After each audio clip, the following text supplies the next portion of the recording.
The 82-foot schooner Curlew was built from the imagination of the legendary American boat designer John Alden. Built to race, she competed in the 20s and 30s with other celebrated yachts in the style of the rich and famous.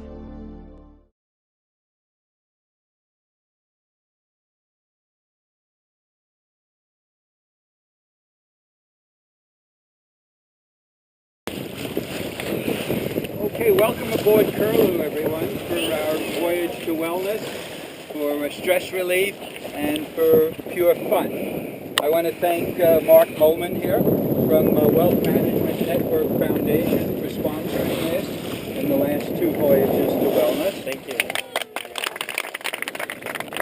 It is what we doctors especially have to know, which in the 4 slots are here you save, and here you spend, and here you donate, and here you invest.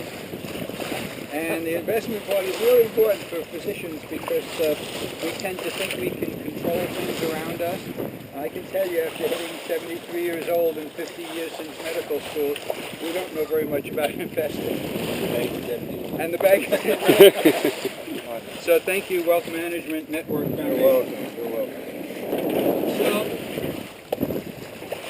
as I'm celebrating my 50th year since medical school, I'm realizing more and more how much stress is behind so much of the chronic degenerative diseases that we're experiencing in the United States. You may or may not know, but by the time people are 65 in America, generally they have an average of 5 or more chronic degenerative diseases. That's coronary artery disease, stroke, diabetes, cancer, arthritis, GERD, interstitial cystitis, all types of diseases that one way or another are tied into stress. So there's no question in my mind that stress is equivalent to the major virus of our time.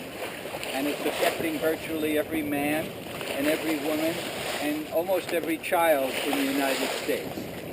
And what I'd like to share with you today is the notion that stress is not all of the things that you think you're stressed out about.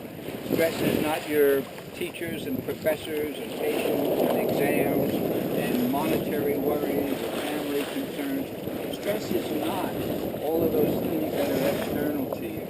Stress is entirely a function of the way that you respond and react to what life throws your way.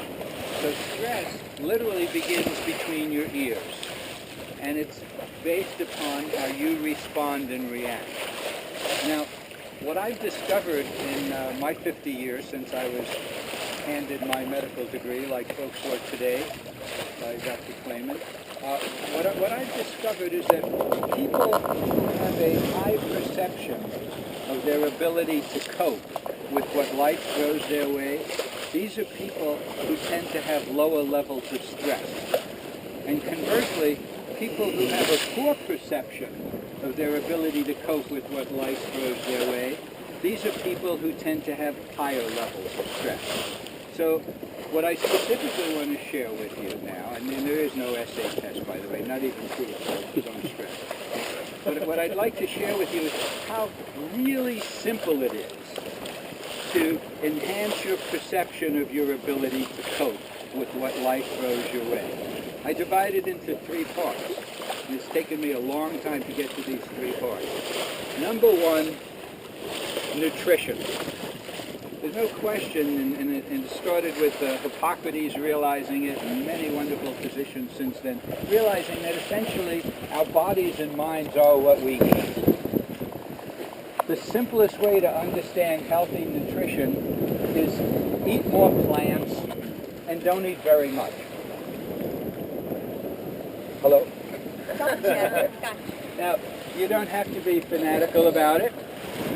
Personally, I call myself an aqua-vegetarian because I'll have fish. Okay? I don't have red meat anymore. Occasionally I'll have poached poultry.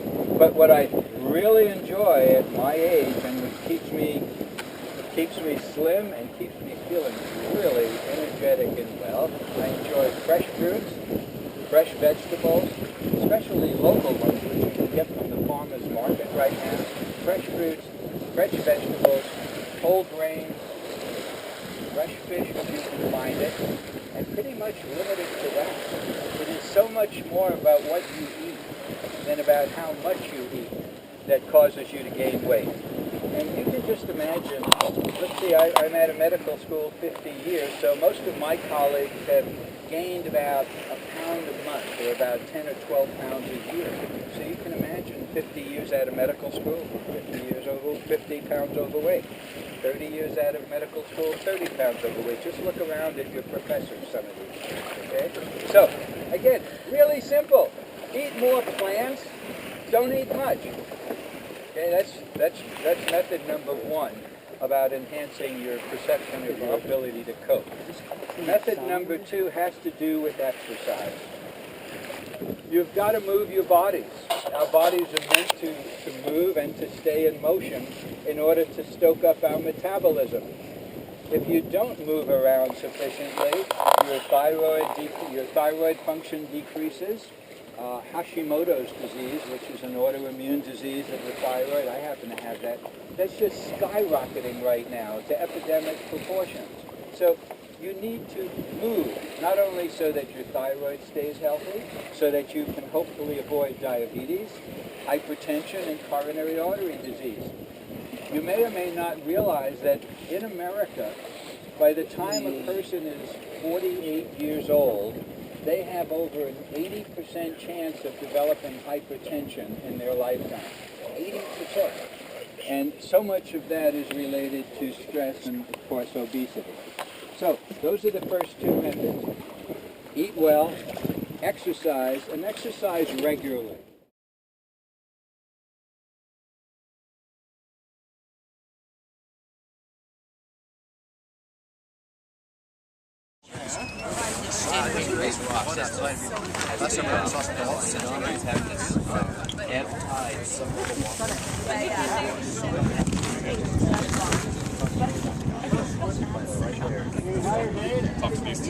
Where do you guys go work clothes shopping? She wears suits every day. Where do you guys? All right, so we're ready to go. All right. 10 feet. Going up, guys. Heave. Heave. Heave. Heave. Heave. Heave. Heave. Heave. Heave. Heave. Stronger. Heave. Heave.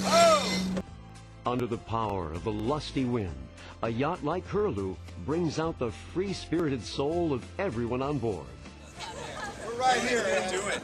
I've got it. I'm good. Back a little further, Terry. Thanks.